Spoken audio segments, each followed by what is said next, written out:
Vale. Bueno, pues bienvenidos a esta clase donde vamos a hacer un poco el curso, el examen que cayó en Ingeniería de Tecnologías Industriales en RM en la convocatoria de diciembre. Y os voy a contar un poco lo que vamos a ir haciendo. Primero os voy a contar un poco quién soy yo, por lo que no me conozcáis. Los que sí me conozcáis, pues ya está. Y luego iremos resolviendo los ejercicios, ¿vale? Vamos a resolver el ejercicio de elasticidad, el de momento torsor. Luego os voy a explicar cómo va a ser un intensivo de RM que vamos a empezar ahora para el examen preparar el examen de junio, por si estuvierais interesados. Y luego vamos a resolver el ejercicio que cayó de vigas y al final, para terminar, pues si tenéis cualquier duda de lo que sea, más bien del planteamiento del curso, pues me lo preguntáis ahí en la sesión de dudas. Pero los ejercicios, si tenéis cualquier duda durante el ejercicio, me podéis parar y preguntar siempre que queráis, ¿vale? Entonces, lo primero pues os cuento que yo soy Rafael, que llevo un montón de años, llevo 7 años dando clase a gente de la Universidad de Juan Carlos. Doy clase en la cooperativa, en Atenea y en Hipatia, ¿vale? Bueno, que son 3 academias que nos hemos juntado para un poco trabajar juntos. Soy ingeniero técnico industrial y bueno, tengo una web que ahora mismo está un poco más focalizada hacia el tema del coaching, que no tiene nada que ver con lo que vamos a ver hoy aquí, y un canal de YouTube donde hay mucho material preparado de ejercicios de RM, tanto de ITI como de otras carreras, ¿vale? Que será donde, cuando este vídeo lo terminemos, pues donde estará grabado para que lo podáis ver siempre que queráis. Y nada, pues empezamos con el primer problema, que fue este, que decía: una placa cuadrada de lado A y espesor E se encuentra en equilibrio cuando se le somete a un sistema de fuerzas de contacto. Como consecuencia, experimenta un campo de desplazamientos que tiene esa forma: U sub X, que solo depende de X, más U sub Y, que solo depende de Y, donde X e Y son las coordenadas cartesianas indicadas en la figura. Determine cuál es la resultante de fuerzas de contacto en la cara AB, sabiendo que la diagonal OB varía su longitud una cantidad delta, y que además la fuerza de contacto en la cara BC tiene el valor y dirección indicado en la figura. Todas las constantes elásticas y densidad del material son conocidas. Fíjate que el caso es que U sub X y U sub Y entiendo que no lo conoces, que lo tienes que calcular, y el tema es que por eso te da dos condiciones. La primera condición que te da es que conoces la fuerza de contacto en un lado, lo cual te va a permitir calcularla en todos los demás, y conoces delta, que entonces con eso vamos a poder trabajar. Tienes dos condiciones de contorno que te van a permitir calcular cuánto vale los desplazamientos. Entonces, voy a sacar la pizarra y empezamos. Entonces, esto aquí, lo tengáis.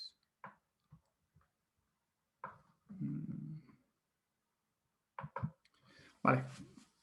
Entonces, lo primero que te están contando en este ejercicio es que tienes un cuadrado que tiene lado A, esto en negro mejor, que tiene lado A y tiene un espesor E. Te dice que está en equilibrio y que solo hay fuerzas de contacto.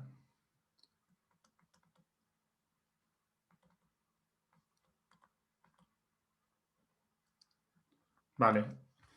Entonces, lo que te dice es que U es igual a U sub X, que solo depende, U sub X, que solo depende de X en la dirección Y, más U sub Y, que solo depende de Y en la dirección J. Y lo que te estoy preguntando es cuánto vale la resultante en la cara AB. Que al final ya sabes que la resultante no es otra cosa que la integral a lo largo de toda el área de las fuerzas de contacto multiplicado por el diferencial de área. Entonces, lo que tienes que calcular es cuánto valen las fuerzas de contacto en esa cara B para poderlas integrar. Para poderlo calcular, te dice que el incremento de longitud entre AB es igual a delta, que conoces TBC y conoces todas las condiciones, las constantes elásticas del material, es decir, conoces E, nu, por si quisieras aplicar la ley de Hooke, pero también conoces G y lambda por si quisieras aplicar la ME. y que además también conoces la densidad. Y la pieza te la pintan, te la voy a pintar yo aquí, para que lo veamos bien, tal que aquí ese es tu eje X, este es tu eje Y, esto es X, esto es Y, este es el punto A, este es el punto B, este es el punto C.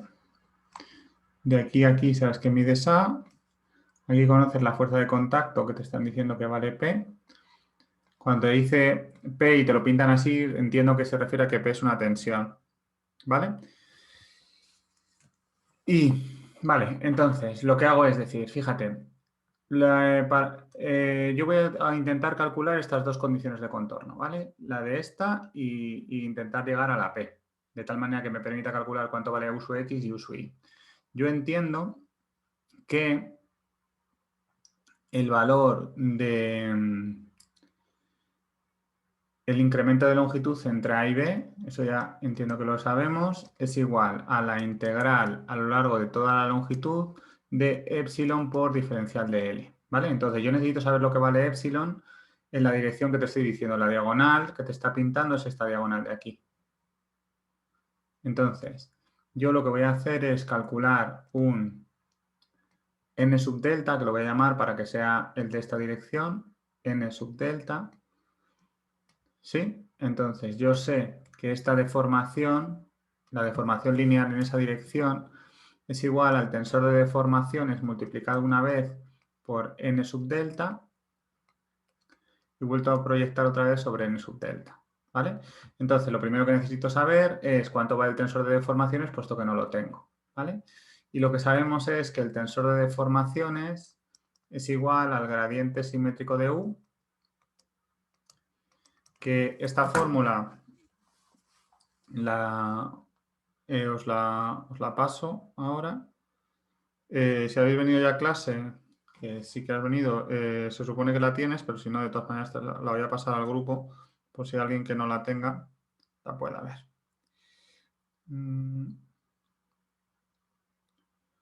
¿Vale? Entonces, te fijas que cuando tienes una pieza que está en cartesianas, el gradiente simétrico es, esto sería igual a la derivada de u sub x en función de x más la derivada más un medio, sería un medio de la derivada de u sub x en función de y más la derivada de u sub y en función de x.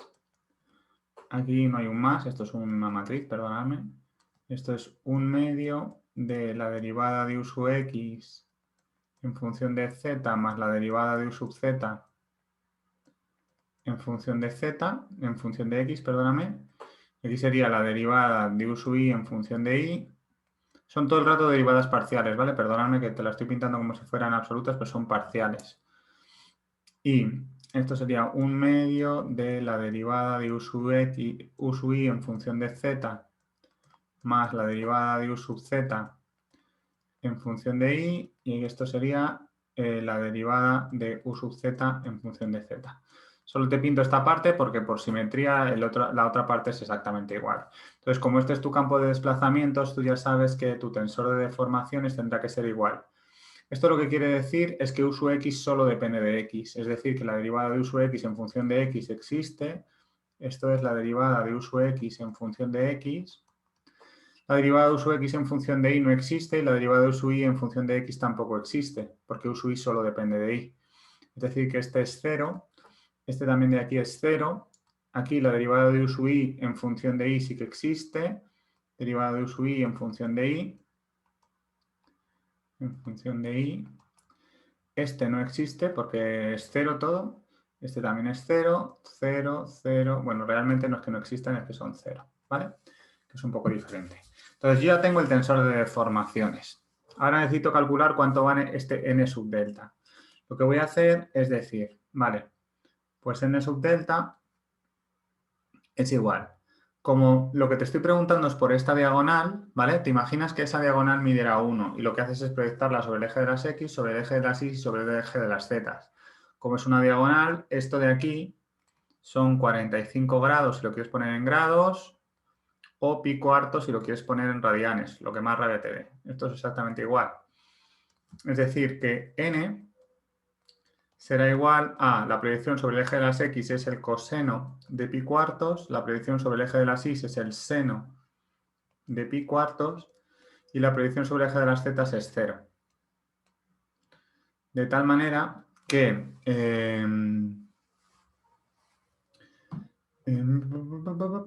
lo que voy a hacer es hacer esta operación, ¿vale? Para esto voy a borrar esto de aquí abajo, que como además lo tenéis en los apuntes no me vale de mucho.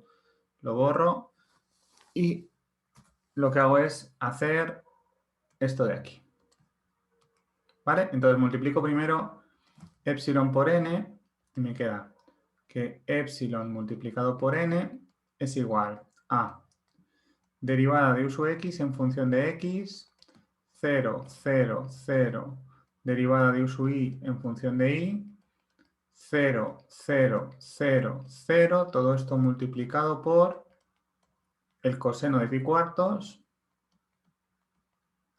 seno de pi cuartos y 0. De tal manera que esto te queda que es igual a la derivada de u sub x en función de x por el coseno de pi cuartos. Esto es la derivada de u sub y en función de y por el seno de pi cuartos. Y esto es 0. ¿Vale? Y luego la deformación, que es lo que te quería decir antes, ya sin estas rayas, es volver a multiplicar, proyectar este vector que te ha salido, lo proyectas otra vez sobre este. Hacer el producto, proyectar es hacer el producto escalar, es hacer el primero por el primero, más el segundo por el segundo, más el tercero por el tercero. Es decir, que epsilon realmente es igual a la derivada de u sub x en función de x multiplicado por el coseno cuadrado de pi cuartos más la derivada de u sub y en función de y multiplicado por el seno de pi cuartos. Y lo que quiero decirte al final de hacer esta integral es que, vale, ya tengo la integral y ahora lo que puedes hacer es proyectarlo sobre el eje de las x o proyectarlo, o sea, para poder hacer esta integral te hace falta el diferencial de L, ¿no? Entonces el diferencial de L, mira, lo que haces es fijarte en este cuadrado de aquí y dices, mira, si tienes este triángulo, lo que tienes es que estos son 45 grados, esto es x, esto es y, ¿vale? Y esta distancia es L. Por lo tanto, x, vamos a decir que el coseno de 45 grados es igual a x partido por L, es decir, que x es igual a L por el coseno de 45 grados. Lo que hago es derivar a los dos lados y te queda la derivada de x es 1. 1 por la diferencial de x, es decir, diferencial de x es igual a la derivada de esto es el coseno de 45 porque eso es una constante multiplicado por el diferencial de y, por el diferencial de L. ¿Sí? Es decir, que el diferencial de L, de aquí sacas que diferencial de L es igual a diferencial de x partido por el coseno de 45 y si quieres, la gracia está en que como coseno de 45 y seno de 45 son iguales, al final también podrías haber puesto que la diferencial de L es igual a la diferencial de x partido por el seno de 45, que es exactamente lo mismo. ¿Sí? Es decir, que la integral esta entre a y b, dices, mira,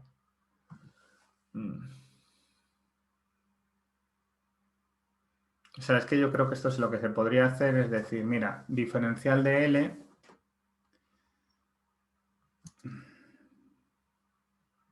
claro, eso sería si es una constante. Yo lo que haría de esto sería decir, mira, pues resulta que la integral de L que te estoy pidiendo, la integral entre a y b, es igual a la integral entre 0 y a de tu epsilon, que ahora es derivada de u sub x en función de x multiplicado por el coseno cuadrado de pi cuartos.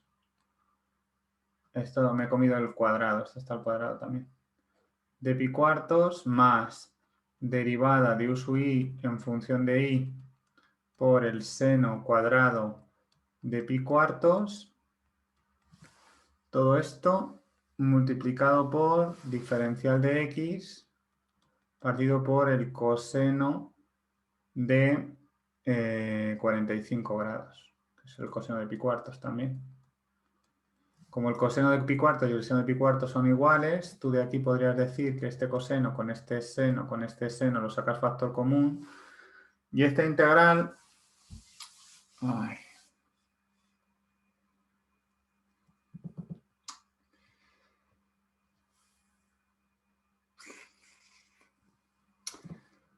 Para resolver esta integral, yo es que creo que, aunque no te lo diga, te deberían decir que esto no está al cuadrado. Esto es una... Depende de x, pero no de x al cuadrado, porque si dependiera solo de x, o sea, no es que sea una función de x, sino que es una función lineal de x, y si esto fuera una función lineal de x, esto sería una constante y la integral sería súper fácil. Si esto no es una integral... Vamos a dejarlo así de momento, ¿vale? Pero yo creo que llegaremos a esta misma conclusión, ¿vale? Entonces, esto es lo primero que he sacado, ¿vale? He sacado de aquí, podría decirte que yo he sacado el seno y el coseno es lo mismo, o sea que lo puedes sacar fuera y puedes decir, mira, yo sé que delta es igual al coseno de pi cuartos, que es lo mismo que el seno de pi cuartos, que es raíz de 2 partido por 2, que multiplica la integral entre 0 y a de derivada de u sub x más derivada de u sub y, todo por diferencial de x. Derivada de u sub x en función de x más derivada de u sub i en función de y, todo esto multiplicado por diferencial de x. Entonces yo lo que entiendo es que estos valores son constantes, pero eso sería así solo si esto es una función lineal de x y esto es una función lineal de y. Si no es eso, ya no son constantes. Entonces la cosa se complica un poquito la existencia, pero yo creo que sí, que tienen que ser constantes. Entonces, la cosa es, lo que voy a hacer es lo mismo. Yo sé que las fuerzas de contacto en BC son estas. Entonces, lo que voy a hacer es decir, vale, pues si esto es así y este es mi tensor de deformaciones, voy a sacar el tensor de tensiones. Si mi tensor de deformaciones, yo he dicho que es igual a la derivada de u sub x en función de x, derivada de u sub y en función de y, y todo esto son ceros, 0, 0, 0, 0, 0, 0. De aquí puedes sacar el tensor de tensiones simplemente por la M, ¿vale? Y dices, mira, pues resulta que el tensor de tensiones, si te acuerdas la ley de la M, lo que dice es que el tensor de tensiones es igual a 2G por el tensor de deformaciones más lambda por la traza del tensor de deformaciones multiplicado por la identidad. Es decir, multiplicas todo por 2G y a la diagonal le sumas lambda por la traza. Es decir, vienes y dices, mira, pues resulta que el tensor de tensiones es igual a derivada de u sub x, sería 2G multiplicado por la derivada de u sub x en función de x más lambda por la traza, que sería derivada de u sub x en función de x más derivada de, bueno, esto es así, derivada de u sub y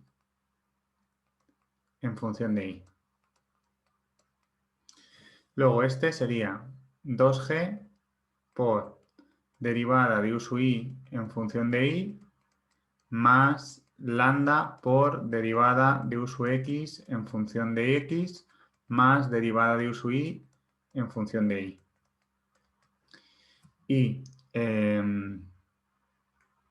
lo otro que te falta aquí, date cuenta que como esto sería 2g por 0, pues sería lambda por derivada de u sub x en función de x más derivada de u sub y en función de y. Y todo el resto son todos ceros. 0, 0, 0, 0, 0, 0. Vale. Entonces, fíjate lo que me interesa. Quiero que te des cuenta que este eje de aquí, su vector normal, que sale de la pieza, siempre lo pinta saliendo de la pieza, este es n sub x, es decir, es el 1, 0, 0. Es decir, que lo que te va a salir es que justo t sub x vale esto de aquí. ¿Vale? Este de aquí, que es el que te voy a pedir para que luego integres y calcules la integral, es este, que es el n sub i, que será el 0, 1, 0, ¿vale? Es decir, que lo que te va a salir ahí que vas a tener que integrar es esto. Entonces, lo que yo haría de aquí sería decir, vale, pues teniendo en cuenta lo que te dice en el enunciado, lo primero que sacas es que ese valor de las fuerzas de contacto en X valen justamente P, que es lo que tienes aquí. Es decir, que yo sé, por un lado, que P es igual a 2G multiplicado por la derivada de U sub X en función de X más lambda por la derivada de U sub X en función de X más derivada de U sub Y en función de Y. ¿Vale? Eso es lo primero. Esas son las dos condiciones de contorno que te dan. Y la otra, que yo creo que es la que me va a permitir saber que eso es una constante, es que te están diciendo que estás en equilibrio cuando solo hay fuerzas de contacto. Si te están diciendo que estás en equilibrio solo con fuerzas de contacto, lo que quiere decir es que cuando usas el teorema del momento lineal que dice que lo que dice es que la densidad multiplicada por las fuerzas de acción a distancia más la divergencia del tensor de tensiones, todo eso tiene que ser 0. No, tiene que ser ρ por la aceleración. Entonces, como te dice que está en equilibrio, quiere decir que esto es 0, y como no te dice nada de fuerzas de acción a distancia, quiere decir que eso es 0. Es decir, que la divergencia del tensor de tensiones tiene que ser 0, lo cual me va a permitir calcular cuánto vale ver si esto realmente es constante, que yo creo que sí. Entonces, te vienes aquí y dices...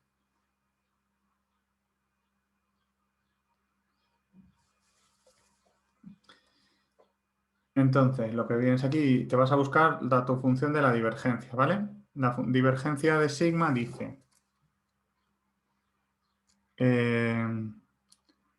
dices, mira, resulta que la divergencia de sigma es igual a la derivada de sigma sub x en función de x en y, más la divergencia más la derivada de sigma sub y en función de y, más en j, más la derivada de sigma sub z en función de z. Eso en k, ¿vale? En principio, también tienes que poner todas estas derivadas, pero como todo eso es cero, ni lo voy a poner. Entonces, si la derivada de sigma sub x en función de x, todo esto te tiene que salir que es 0, está claro que esta componente, como la derivada de u sub y solo depende de y, eso es 0. Pero la derivada de u sub x en función de x, que solo depende de x, si esto es 0, a ver, lo que hago, voy a ponerme con el primero, ¿vale? Te vienes aquí y dices, mira, yo sé que la derivada en función de x de derivada de u sub x en función de x por 2g, vamos a ver, por 2g más lambda, más lambda por la derivada de u sub y en función de y, todo eso tiene que ser igual a 0, ¿vale? Entonces, el primero está claro, que derivada de u sub y en función de y es 0, está claro. ¿Por qué? Porque quiere decir, la derivada en función de x de la derivada de u sub y en función de y es 0, está claro, porque en el enunciado te están diciendo que u sub y solo depende de y. Entonces, que esto sea 0 significa que si esto es 0, significa que la derivada de u sub x en función de x por 2g más lambda tiene que ser una constante. De aquí sacas que la derivada de u sub x en función de x multiplicado por 2g más lambda tiene que ser igual a una constante. Y como es una constante, esto va a ser lo que te permita decir, bueno, con el mismo razonamiento te vas a venir aquí y vas a decir que como esto tiene que ser 0, pues la derivada de u sub x en función de y, o sea, vas a decir, cuando te vengas aquí a derivar esto en función de y, tiene que salirte 0. Entonces, está claro que este derivado de u sub x, como solo depende de x y tú lo derivas entre y, pues es 0, porque no depende de y. Pero u sub y en función de y y u sub y en función de y tiene que salirte 0. Rafa, perdona que se me había petado el ordenador por completo, se me había congelado la pantalla y he tenido que reiniciarlo, que no he podido, lo he apagado del todo. Perdona, ¿eh? Bueno, no te preocupes. Lo que estaba diciendo... Lo veo en ¿Dónde te has vídeo y lo quedado? copio. Sara, ¿dónde te has quedado? Pues antes de la pizarra. Es que me he quedado escuchándote y se me ha congelado la pantalla. Vale, bueno, pues te resumo un poco lo que hemos hecho hasta ahora. Lo que he hecho ha sido decir, mira, calculabas esto, ¿vale? La Sí, función de esto lo he la... visto. Esto sí lo has Sí. visto. Vale, pues llegas hasta aquí. Entonces, el problema está en que esta integral no la puedo hacer porque yo no sé cuál es la función de derivada de u sub x en función de x y derivada Sí. de u sub y en función de y. Vale, pues entonces intento ir un poquito más para allá. Entonces, lo que hago es, tengo este tensor de deformaciones, por lo tanto llego a este tensor de tensiones. Lo hago utilizando la M tal cual. Entonces, lo que te estoy diciendo en el enunciado, lo primero es que yo conozco las fuerzas de contacto en este punto, ¿vale? Fíjate que esta cara, lo que es la cara X, que es la 1, 0, 0. Si tú multiplicas, si haces esto que has hecho aquí de multiplicar dos veces, pero en lugar de multiplicar por el coseno de 45, seno de 45, 0, multiplicas por el 1, 0, 0, al final lo que obtienes es esto. Y si multiplicaras lo que quiero integrar después, que es calcular este de aquí, ¿sí? Multiplicas por el 0, 1, 0, te va a salir justamente, perdóname, este de aquí, ¿vale? Entonces, otra de las cosas que ya conoces es esto. ¿Hasta aquí estamos de acuerdo? Sí. Vale. Entonces, para poder resolver esta integral, lo que hago es decir, vale, pues también te están diciendo en el enunciado que estás en equilibrio y que solo tienes fuerzas de contacto. Es decir, que si utilizas el teorema del momento lineal, lo que te va a salir es que como no hay fuerza de acción a distancia, esto es cero, como estás en equilibrio, esto es cero, y que te sale que la divergencia del tensor de tensiones tiene que ser cero obligatoriamente. Eso, te metes en el formulario y dices, mira, derivada de sigma sub x en función de x más derivada de tau, que es a 0, 0, o sea que esas ni las he escrito, y luego derivada de sigma sub y en función de y tiene que ser 0, más derivada de sigma sub z en función de z, 0. Vale, entonces empiezo con esta. Y digo, mira, resulta que la derivada en función de x de este número de aquí tiene que ser 0. La derivada en función de x de derivada de u sub x por 2g más lambda, derivada de sub y en función de y. Vale, la cosa es, esto es una constante, te da igual. Te están diciendo en el enunciado que u sub i solo depende de i. Si u sub i solo depende de i, está claro que esta función derivada de u sub i en función de i solo depende de i. Entonces, al derivarla en función de x sale 0, eso está claro. Pero en cambio, cuando te vienes aquí, si la derivada de u sub x en función de x solo depende de x y al derivar esta función en función de x te sale 0, es porque esto de aquí es constante. Es la única posibilidad, porque si no, ¿por qué te va a salir aquí 0? ¿Sí? Repitiendo el razonamiento con el segundo, te sale que la derivada de u sub i en función de i también es una constante.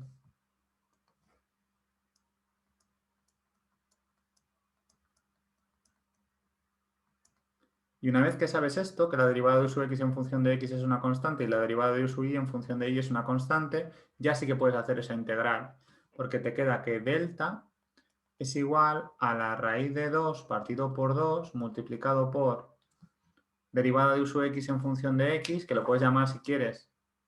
Esto de aquí, si quieres, lo puedes llamar epsilon sub x, que es una constante, y esto de aquí, si quieres, lo puedes llamar epsilon sub y, que también es una constante. Dices, mira, pues resulta que yo sé que epsilon sub x por x más epsilon por y sub i por a, por x otra vez, porque estoy solo derivando en función de x, perdóname. Todo esto entre 0 y a tiene que ser delta. Entonces resuelves y dices, mira, resulta que raíz de 2 multiplicado por a partido por 2 por epsilon sub x más epsilon sub i tiene que ser delta. Esa es una condición. Esa es una. Y la otra que sacas aquí es derivada de u sub x en función de x, esto es epsilon sub x, esto esta vez vuelve a ser epsilon sub x y esto vuelve a ser epsilon sub i, ¿vale? Entonces sustituyendo cuando esos números ya lo tienes, pues resulta que P es igual a 2g más lambda por epsilon sub x más lambda por epsilon sub i.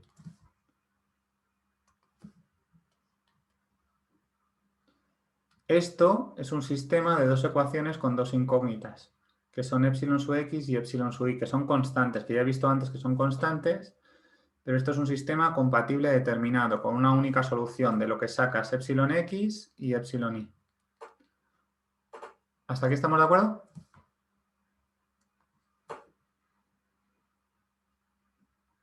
Si ya sabes lo que vale epsilon x y lo que vale epsilon y, lo puedes sustituir en este otro de aquí que te ha quedado aquí, ¿vale? Porque todo esto es porque lo que te quiero preguntar es cuánto vale la resultante en la cara AB, y entonces dices, mira, pues resulta primero que tú sacas primero que la tensión, las fuerzas de contacto en la cara AB es justamente epsilon AB, que es esta, epsilon sub i, digo, perdóname, sigma sub i, y eso vale 2G más lambda por epsilon sub i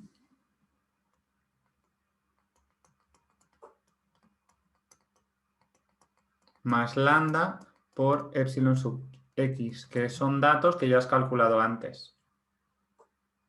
Entonces, si lo que tú quieres es la resultante será la integral. Bueno, esto está todo en la dirección j, claro.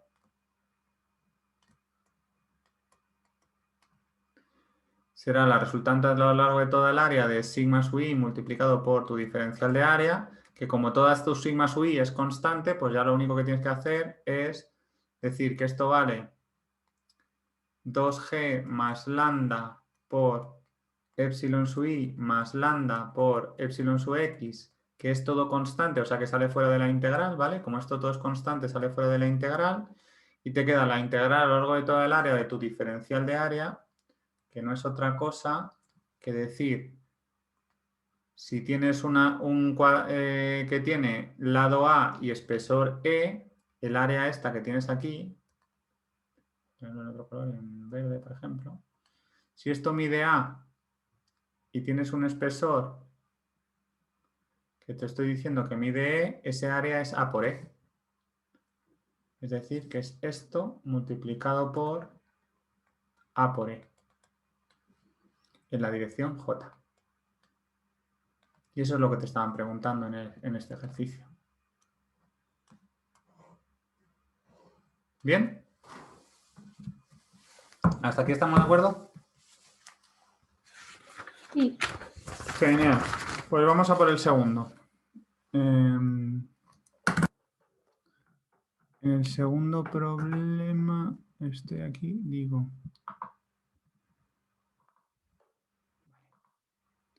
Vale, pues este ha sido el primero. El segundo es este. Dice, un eje de transmisión de potencia de longitud L está formado por un tubo de longitud L medios, radio exterior R y radio interior R medios, unido en serie a un cilindro macizo de radio R. Si el eje se solicita con una ley de momentos torsores indicada en la figura, donde m sub 0 es una constante conocida y z es la coordenada longitudinal del eje, determina el máximo giro relativo entre las bases que puede producirse antes de que el eje falle. Conoces que están fabricados con el mismo material, que tiene un modo de elasticidad transversal G y una resistencia a la cortante tau admisible.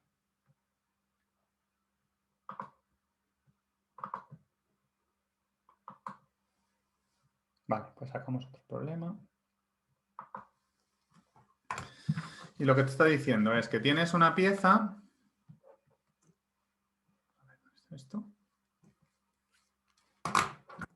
Tienes una pieza que tiene una longitud L. Entonces, tienes una parte. A ver, esto.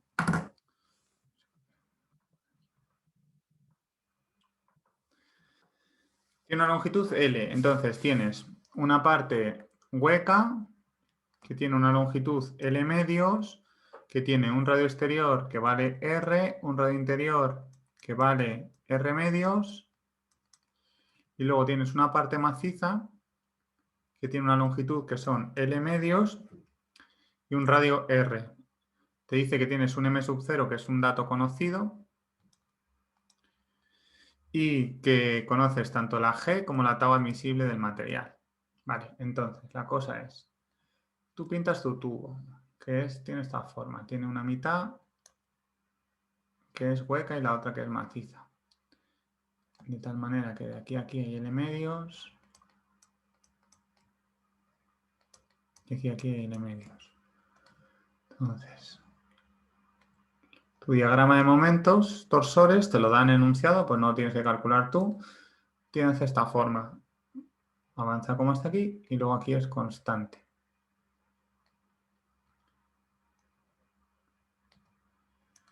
De aquí a aquí vale m sub 0, aquí vale 1,5 m sub 0. Entonces, siempre que te pregunten, te hablen de un tema donde tienes una tau admisible, lo que necesitas es ver cuál es el punto que más sufre de la pieza. Normalmente lo que vas a hacer es decir que tau es igual, no, perdóname, que tau debería ser menor o igual que la tau admisible. Y tau es igual al momento torsor por R partido por I sub 0. La gracia es, vale, el momento torsor tú tienes que buscar cuál es el momento más grande. El momento más grande es 1,5 m sub 0, que en este caso coinciden los dos, porque de alguna manera la pieza maciza está todo el rato trabajando con 1,5 m sub 0 y la pieza hueca tiene un puntito, digamos, aunque sea justo en el límite, tienes un punto que también está en 1,5 m sub 0. El radio, buscas el radio más lejos del centro, que es en este caso es R, porque el radio exterior de la parte hueca vale R y el radio interior de la parte y el radio exterior de la parte maciza también vale R. Y luego I sub 0. Fíjate que I sub 0 de la parte maciza vale pi medios del radio a la cuarta. I sub 0 de la parte hueca será igual a pi medios del radio exterior a la cuarta, que es R a la cuarta, menos el radio interior a la cuarta, que es R medios elevado a la cuarta. ¿Vale? La cosa es que como este momento de inercia es más pequeño que este, porque le estoy restando cosas, ¿vale? Como este es más pequeño y el momento de inercia está dividiendo, al final lo que va a pasar es que la tensión que sufra la parte hueca en este punto va a ser mayor que la de la parte maciza. Y como son del mismo material con la misma tensión admisible, al final se va a romper antes la parte hueca que la parte maciza. ¿Sí? Lo que estoy diciendo es que I de la hueca es más pequeña que I de la maciza. Y como está dividiendo, eso implica que tau de la hueca es más grande que tau de la maciza. Y por lo tanto voy a trabajar para calcular cuál es el m sub 0 que hace que esto se rompa con la hueca. Entonces dices, mira, el momento torsor más grande, que es 1,5 m sub 0, dices, mira, pues resulta que 1,5 m sub 0 multiplicado por el radio exterior, que vale R, partido por el momento de inercia, que es pi medios, multiplicado por 2 por 2, 4, por 2, 8, por 2, 16. Es decir, que R a la cuarta partido por 16, entonces 1 menos un 16avo son 15 16avos. Estos son 15 16avos de R a la cuarta. Eso tiene que ser menor o igual que tau admisible. Entonces, lo que haces es decir, un quinto son 3 medios, es decir, son 3 medios multiplicado por 2 por 16 son 32. 32 entre 15, al final esto me sale que son 16 quintos, es decir, 16 quintos. Ah, vale, pues son 3 medios, claro. Entonces, vienes aquí y dices, mira, yo sé que 16 quintos de m sub 0, si quieres este valor de r con este r, lo puedes simplificar y te queda el cubo partido por pi r al cubo debería ser menor o igual que la tau admisible. Es decir, que m sub 0, la m sub 0 de cualquier caso, debería ser menor o igual que 5 veces la tau admisible multiplicado por pi r al cubo partido por 16 veces m sub 0. ¿Vale? Una cosa que tenéis que tener clara también es que es interesante que siempre hagáis análisis dimensional para ver si lo que... No, 16 m sub 0 no. Este m sub 0 va afuera. Es interesante que siempre hagas el análisis dimensional para comprobar si lo que has hecho tiene lógica o no tiene lógica, ¿vale? Entonces yo, por ejemplo, sé que como esto es un momento, me tiene que salir en newtons por metro. La tabla admisible es una tensión, o sea que se mide en newtons partido por metro cuadrado. Lo multiplico por R al cubo, que son metros al cubo, te queda newton por metro. Entonces, si yo ya sé que el análisis dimensional se cumple, que está bien, por lo menos el resultado sé que tiene lógica, ¿vale? Entonces, eso sería el momento, el valor de m sub 0 que hace que este eje falle.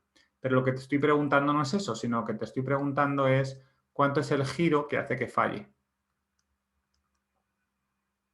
Entonces, lo que hago es decir, mira, resulta, la función del giro, tú sabes que es igual al momento torsor por L partido por G y por I sub 0. Esa fórmula la puedes usar siempre que el momento sea constante, G sea constante y el momento de inercia sea constante.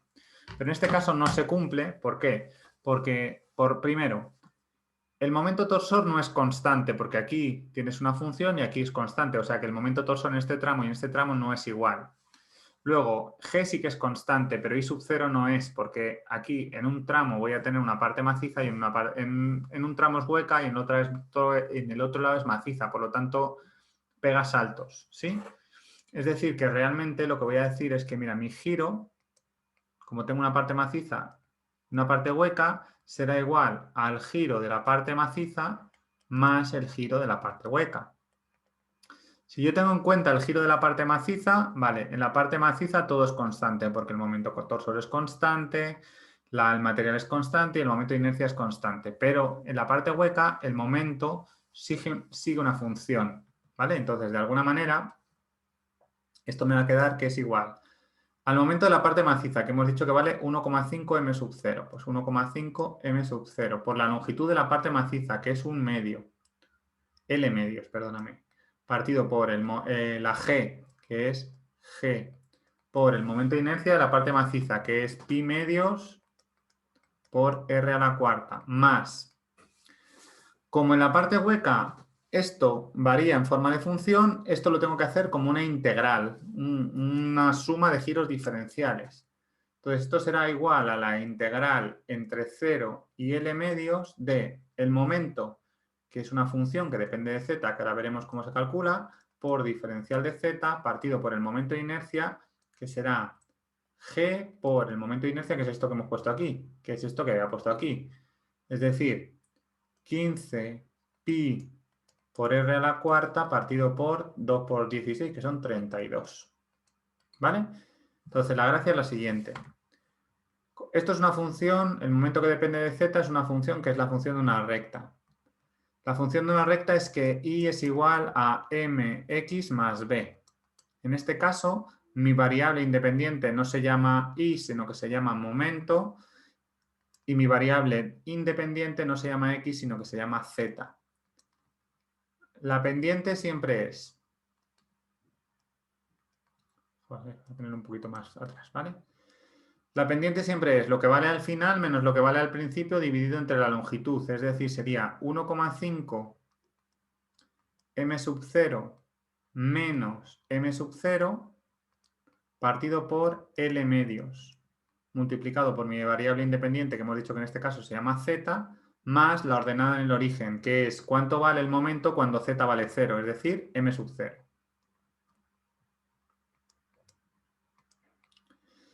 Entonces te queda 1,5 m sub 0 menos m sub 0 es 0,5 m sub 0, que es un medio.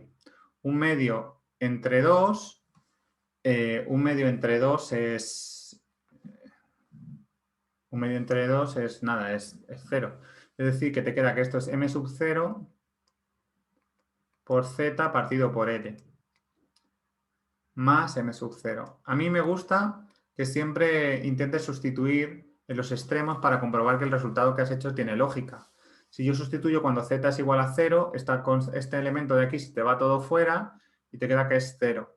Si tú sustituyes cuando z valga L medios con L medios te queda un medio, m sub 0 medios más m sub 0 es 1,5 m sub 0, que es pues esto, lo que tienes, ¿vale? Es decir, que esto está bien. Entonces sustituyes aquí y te queda que esto es igual a...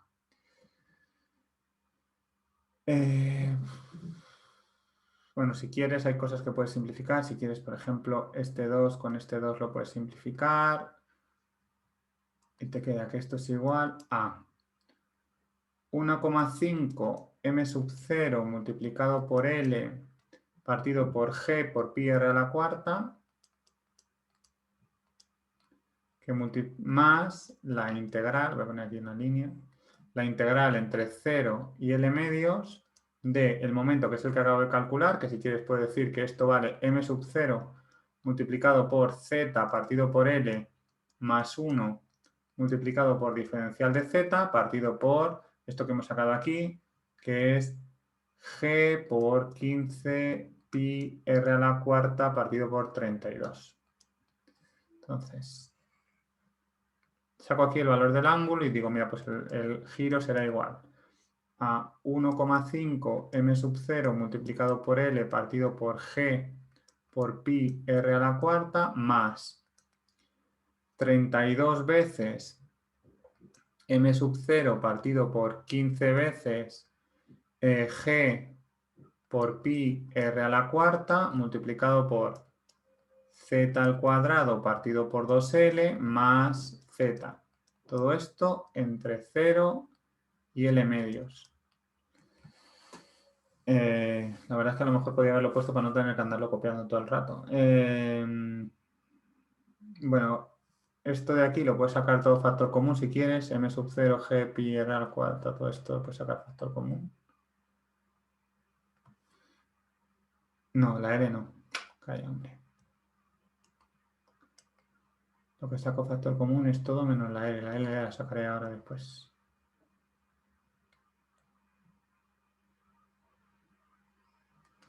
Entonces esto es igual a m sub 0 partido por g por pi por r a la cuarta, que multiplica a 1,5L más 32 quinceavos de, pues, esto sería L al cuadrado partido por L es L, y te queda L al cuadrado partido por L es L, entonces esto es L, y esto es un medio por un cuarto, es un octavo. L octavos más Z, que sería más L medios. ¿Vale? Es decir, que sustituyéndolo aquí te queda 1,5, que son 3 medios, más 32 quinceavos por, abro paréntesis, un octavo más un medio. Me sale que aquí, perdóname, el giro es igual a 17 sextos de m sub 0 por L partido por G pi r al cuadrado.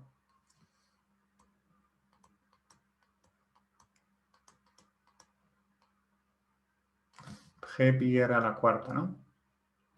Vale, como yo ya he calculado lo que tenía que valer m sub 0, que valía... yo había dicho que m sub 0 tenía que ser menor o igual que 5 sextos de tau admisible por pi r al cubo.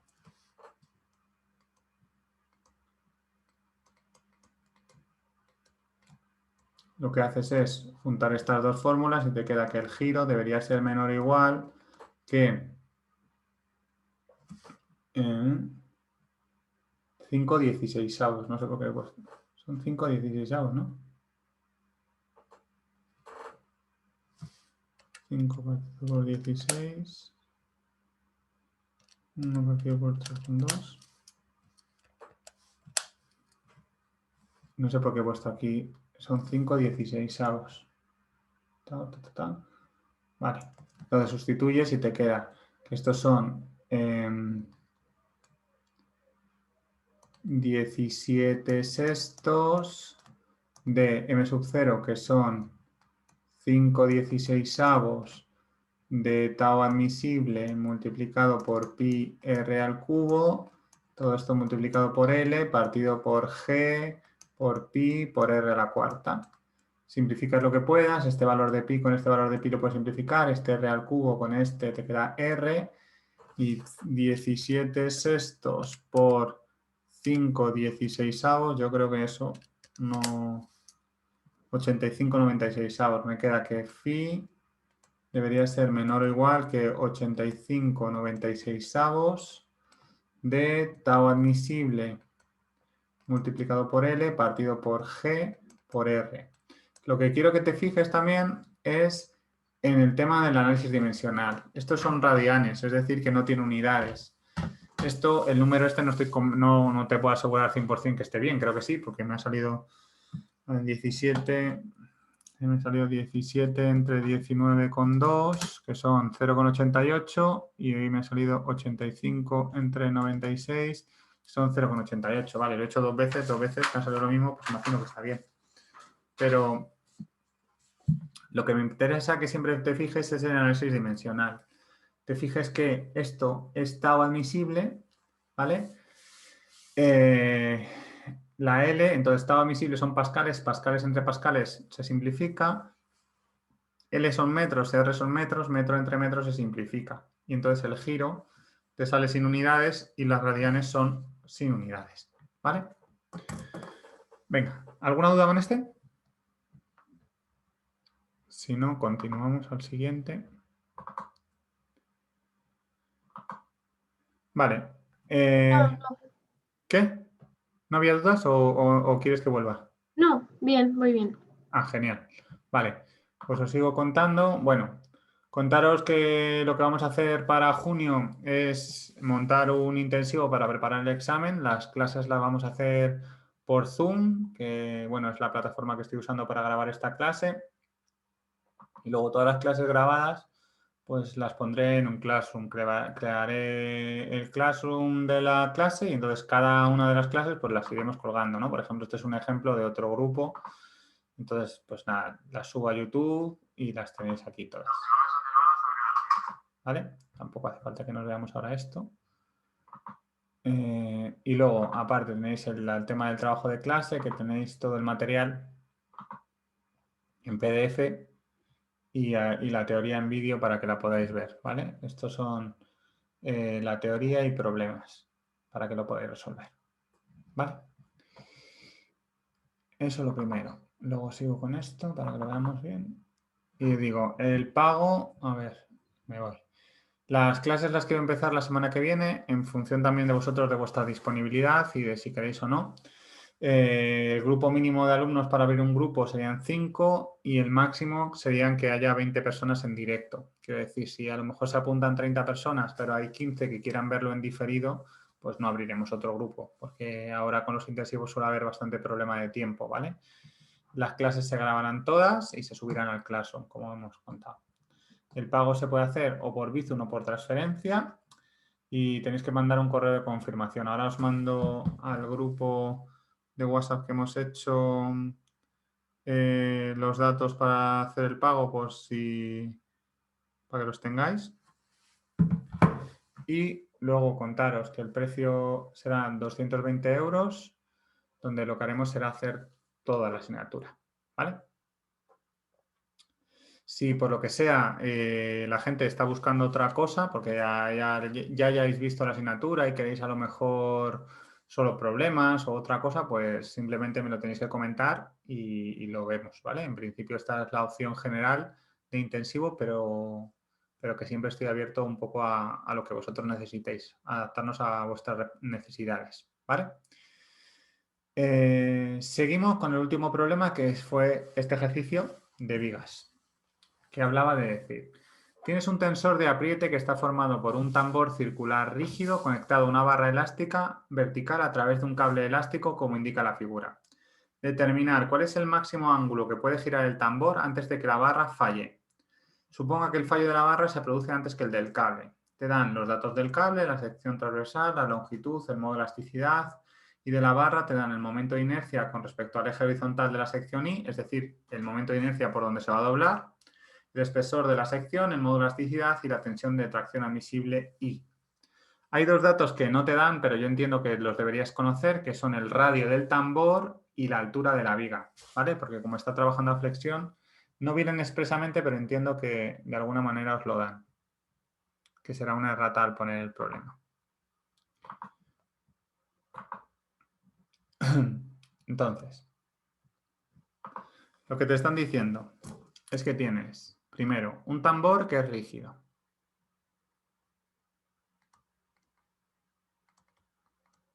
¿Vale? Si el tambor es rígido, quiere decir que no se deforma. ¿Vale? Eso es importante tenerlo en cuenta. Tienes una barra que sí una barra que es elástica, es decir, que sí que se deforma. Y tienes un cable que también es elástico. O sea que también se deforma. De la barra conoces su momento de inercia, su altura, bueno, la altura de la sección, en la E de la barra, que la llama E de la viga en el enunciado, el momento de inercia, y yo te añado que también conoces la altura total, ¿vale? Que me hace falta. Del cable conoces el área, conoces la longitud, conoces el módulo de Young, y del tambor rígido voy a poner que conoces la R, ¿vale? Estos dos datos en concreto no te los daban en el enunciado, pero yo entiendo que los tienes que saber, porque si no, yo no sé cómo sacarlo, ¿vale? Entiendo que este dato y este dato, que no te los den es una errata, no lo sé. Entonces, lo que te pintan es que tú tienes tu viga, que está aquí tienes un cable, aquí tienes el tambor este, y aquí tienes tu cable, que te lo pinto un poquito mejor para que se vea que es diferente, que viene de aquí a aquí. ¿Vale? El cable es elástico, se puede deformar. Vale. Y lo que quiero saber es cuánto tiene que valer el giro del tambor para que la barra no falle.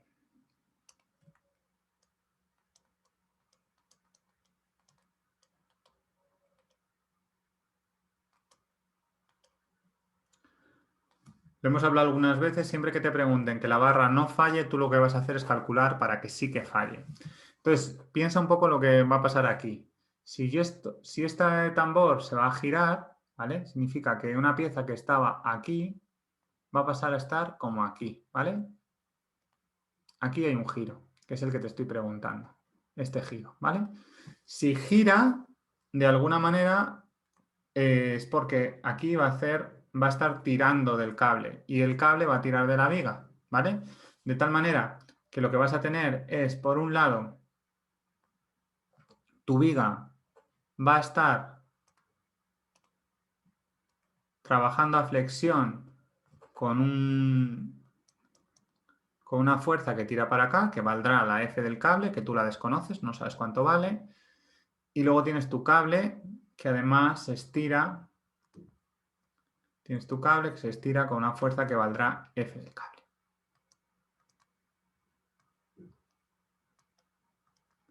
¿Vale? Si tienes algún formulario también es muy fácil, pero vamos a hacerlo. Mira, voy a calcular cuánto tiene. Lo primero que yo haría sería ver cuánto tiene que valer F del cable para que la barra falle, ¿vale? Que es un poco el límite que te estoy pidiendo. Si te ponen un problema en vertical, tú si quieres lo puedes poner en horizontal porque es exactamente lo mismo. Entonces yo puedo decir que esto es lo mismo que decir que tengo una viga con una fuerza que tira hacia arriba que vale F del cable y que está empotrada aquí. Como está empotrada, esto tiene una longitud h y eso por eso te lo decía que es súper importante, porque fíjate que la barra esta está trabajando a flexión y esa flexión no depende solo de la fuerza del cable, sino también depende de la altura. No es lo mismo una viga muy pequeña que muy alta, muy esbelta. Entonces, lo primero que haces es fijarte en las uniones que tienes. Esto es un empotramiento. Como es un empotramiento, significa que vas a tener un valor de RAX, un valor de RAY y un valor de momento en A. Dices, sumatorio de fuerzas en X es 0, lo cual significa que RAX obligatoriamente es 0. Sumatorio de fuerzas en Y es 0, es decir, que RAY más F del cable es 0, lo que significa que RAY es igual a menos F del cable. Rafa, perdona que te interrumpa, Dime. que me voy a tener que ir ya, ¿vale? Vale, no te preocupes, yo termino de grabar esto y luego lo ves. Vale, muchas gracias por la clase. Nada, no te preocupes. Lo que Gracias. necesites, ¿vale? Hablamos. Que vaya Vale, bien. gracias. Chao. Entonces, lo que hago es decir, sumatorio de fuerzas en Y es igual a 0. Y digo, sumatorio de momentos en A es igual a 0. ¿Qué momentos tienes en A? Pues tienes el propio momento en el empotramiento, RX y RAY no generan momento porque pasan por el punto, y tienes que este F de aquí te está haciendo un momento que también es positivo, que vale F del cable por H. Es decir, más F del cable por H es 0. Por lo tanto, te queda que el momento en A es igual a menos F del cable por H. Y llega el momento de hacer los cortes. ¿Cuántos cortes tienes que hacer? Pues tienes que hacer uno por cada intervalo donde algo cambia. Si avanzas de izquierda a derecha, fíjate que no tienes ninguna fuerza entre medias, es decir, que con que hagas un solo corte te vale. Solo puedes, con que hagas un corte cuando X está incluida entre 0 y H, suficiente. ¿Qué es lo que tienes ahí? Pues lo que tienes es una fuerza negativa, es decir, que va para abajo, que vale F del cable, y un momento negativo, es decir, que va a... Ese es positivo, negativo es justo al revés. Negativo, horario, que vale F del cable por H. Te fijas en esta superficie de aquí. Si tuvieras alguna fuerza perpendicular a esa superficie, significa que tendrías esfuerzo normal. Como no tienes fuerzas perpendiculares a esa superficie, pues no hay esfuerzo normal. Como tienes fuerzas paralelas a esa superficie, significa que tienes esfuerzo cortante. Y siempre que tengas esfuerzo cortante, tienes momento flector. Entre aquí y aquí hay una distancia que es X. Y dices, sumatorio de fuerzas en Y es 0. ¿Qué fuerzas tienes en Y? Pues tengo menos F del cable menos T es 0. Es decir, que la T es menos F del cable. Luego dice sumatorio de momentos y lo puedes hacer donde tú quieras. A mí me gusta mucho hacerlo siempre en este punto. ¿Por qué? Porque así la cortante, como pasa por el punto, no te genera momento. Es cierto que en este caso, como la cortante es una cosa muy sencilla, pues te da igual, lo puedes hacer aquí, pero en otros problemas la cortante es más compleja, entonces me parece que a mí es más sencillo. Sumatorio de momentos en X es 0. ¿Qué momentos tienes? Pues tienes un momento negativo que vale menos F del cable por H y un momento positivo que vale más F del cable por esa distancia que es X. Más F del cable por X. La cortante no te genera momento porque pasa por el punto, más el momento flector es 0.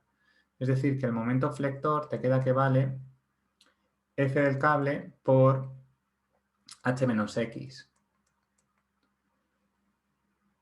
Siempre se tiene que cumplir que la derivada del momento flector en función de X es la cortante. Es decir, que en cualquier problema de vigas que hagas, siempre que tú derives esta función te tiene que quedar la de arriba. Si no te queda la función de arriba es que está mal, ¿vale? O sea, es un buen comprobación para ver que lo has hecho bien.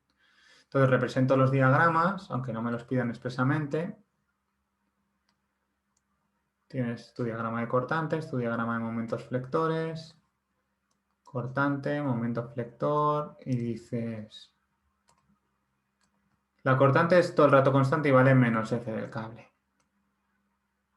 El momento flector, cuando X vale 0, vale F del cable por H, y cuando X vale H, vale justamente 0. Es decir, que la cortante es negativa y el momento flector es positivo. Me interesa que te fijes que siempre que tengas una fuerza vertical tienes un salto en el diagrama de cortantes. Es decir, empiezas en el 0 y pegas un salto hacia abajo de menos F del cable, que es de aquí a aquí. Luego, sigues avanzando, como no hay ningún tipo de fuerza, aquí no pasa nada. Y cuando llegas a este final, pues tienes un salto hacia arriba porque tienes esta F del cable que te cierra el diagrama. Siempre que tengas un momento puntual, tienes un salto en el diagrama de momentos. Como tienes un momento negativo a la izquierda, tu momento flector es positivo, por eso pegas un salto hacia arriba. Eso es un convenio. Y como no tienes más momentos en toda la viga, no tienes ningún salto más. Por eso aquí acabas en el 0 cerrando el diagrama, ¿vale? Entonces aquí lo que veo es que el momento flector máximo que tengo